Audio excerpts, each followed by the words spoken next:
Toy. Thank you. Magre-remind na. Thank you. July daw pa. Okay. Meron tayong meron tayong ano ngayon, emergency to eh. Anong oras siya na ganyan? Anong oras ba yan? Anong oras ka na-disgrasya? Alas 8, alas 7. Ano bang ginawa mo? Ano? Maaga pa? Kanina. Kaya nga, bakit? Hindi mo pa agad dinala rito? Pinahapon nyo pa? Hindi namin alam. Hindi nyo alam? May nagturo lang? Okay, sige. Pero, Pangatlo na to sir. Pangatlong ko na. Pag tinanggihan na ng dalawang mga... bakit siya tinatanggihan? Ano yung bakit tinatanggihan? Ako man, ano yung explanation ko kanina sa labas? Ayun nga yung ano. Pinapaano ko muna kayo. Kasi nga, yung dalawang manghihilot na yun, marunong na rin yun. Ito kasi, yung ganitong itsura, kahit hindi ko yung galawin, or galawin ko, sabi ko nga sa inyo, habang tumatagal, lalo kinabukasan, pasakit na pasakit yan. Par, lapit mo par. Tingnan mo yung itsura. Kaya tinanggihan yan. May fracture po yan. Kita nyo, lubog yung pag ganon. Ayan o, nakaumbok dito. Just ito, laki na o. Ayan o, laki o. Ayan o. Ayan o, bukulo. Lumihis na yung ano yan. Kaya kayo tinanggihan, kasi syempre, ayaw nila yung mangyayari. Ayaw nila yung mangyayari na gagalawin nila. Tapos tsaka nyo pa x-ray. Syempre, ang lalabas nun, sila ang pumasag. Kaya nga, ang sabi ko sa inyo, ang sabi ko siya, dito na may mga gulang, tsaka yung nandiyan yung nanay, sinabi ko sa kanila, ipa-x-ray nyo po muna. Kaya ko to. Pero nakapag-isip sila, hindi na, sige na. Kaya naman pala. Ito kasi, ano yan, meron niyang ano, yung distal radius niyan. Itsura niyan, dito. Ang tawag dito, ito po yan. Ay, saan yung kamay? Ito. Ayan, kaliwa. Yan. Ganyan yan, oh. Ganyan yan, oh. Ganyan. Yan, tama yan, kaliwa. Ito po ang nababasag dyan, yung malambot dito. Base dito sa itsura na yan, dito rin po yan, ayan, oh. Yan. Ito kasi yung mga malambot pa. Katulad to, bata pa to. Mabilis lang gumaling yan. Mabilis lang gumaling to. Ayaw ko lang na, siyempre, pag kinasting mo yan, ganyan na yung gagaling. Tingnan mo nakaangat dito. Pero, Roy, kuha ka ng ano. Mas pinili nila rito. In-explain ko na, kuha ka ng tissue. Kakagatin niya. Tsaka penging pao. Tiisin mo lang. Ayaw mo yan. Sige. Pakagatin mo lang. Hindi pa naman ito masakit, pero mas maganda na yung may ready ka dyan kakagatin. Uplosin ko muna. Yan. Yung gawin mo na pinapagawa mo kasi. Yan. Itutuwid natin yan. Madali lang ituwid yan kasi bago pa to. Kanina parang 7 to 8 eh. Kasi pagka hindi mo to pinakialaman, halika rito sir. Halika. Ipapakapa ako sa'yo. Yan. Tingnan mo yun dyan. Lubog tas biglang angat. Di ba? Yan. Yan ang ano natin.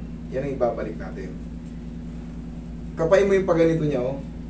Sige, ikaw mismo kumapa. Para alam nyo rin. Kasi para, di ba? Nakaumbok.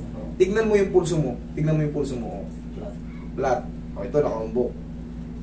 Sa sobrang lakas ng pagkatukod, nababasag nga yung tinatawag nating distal radius. Pero ito ay bata pa. Mabilis lang gumaling ito.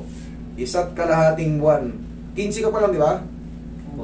14 ka pa lang. 1.5 buwan lang to. Mabilis lang ang metabolismo mo.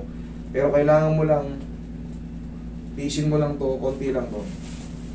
Asan yung bandage? Papakong yung bandage. Bandage, pre.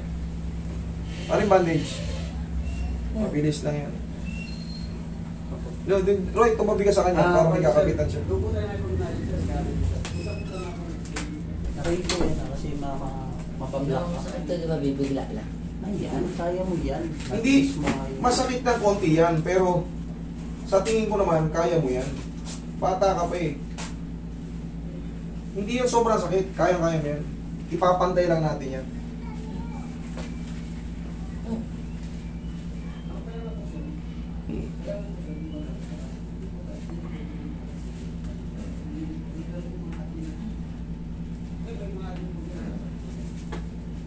Ganun ka nga. Ganun ka. Kita mo sira na yung ano niya. Sige. Roy, kapitan mo siya dyan, Roy. Siya ang kakapit dyan. Huwag mo kong tignan yan. Jay, kapitan mo si Roy. Mararamdaman mo yan, may uusog ka. You, thank you.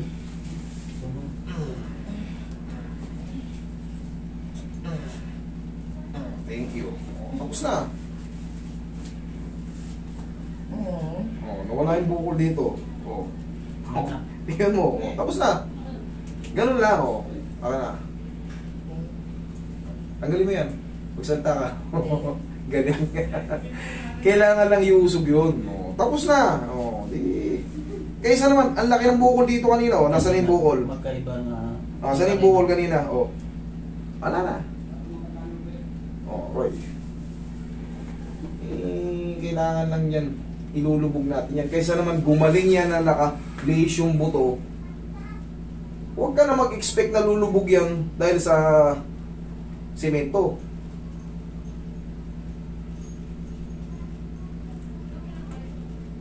Magtiis ka muna ng mga 1.5 buwan hanggang yan. Tignan mo, pagdating ng 1.5 buwan, nasakot ka na naman. Sinahod kasi ako eh. Yun din yung sinabi mo nung na-orto ba? Ayaw mo na maglalaro. Ngayon lang yan kasi nga, on pain ka pa in pain ka pa Subukan mo, paglipas sa 1.5 buwan, pakikipagbardugan ka na naman.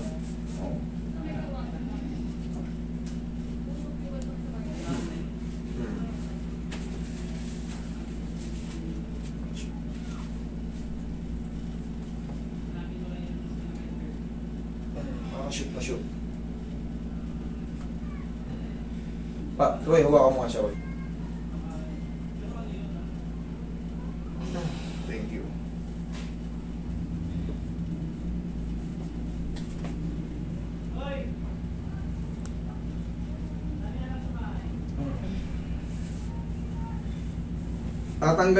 Tanggalin mo lang to, sir. Mamayang pagtulog niya. Ay, kahit hindi mo na. Kahit bukas na lang.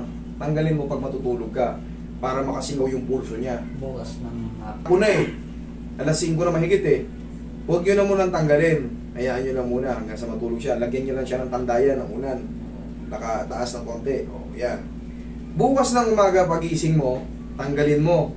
Pasingawin mo muna. Angat mo yung kamay mo. Ganun-ganun mo yung kamay mo. Para makasingaw yung ano mo. After mga ilang minuto, 10 minuto, 20 minutos, lalabas ka na.